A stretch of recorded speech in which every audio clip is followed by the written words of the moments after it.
তবে আপনিই বলুন, ধর্মকে আর কিভাবে জানা যেতে পারে? ধর্ম থেকে সম্মান মেলে অঙ্গরাজ।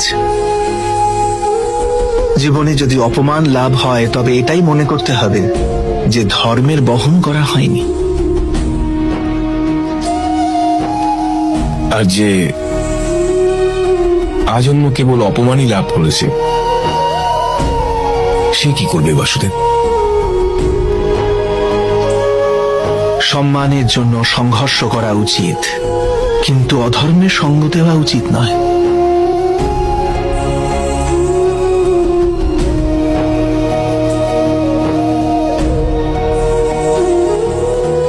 নিজের অধিকারের জন্য অবশ্যই লড়তে হবে, কিন্তু যার উপর অধিকার নেই তার মোহ ঠিক নয়।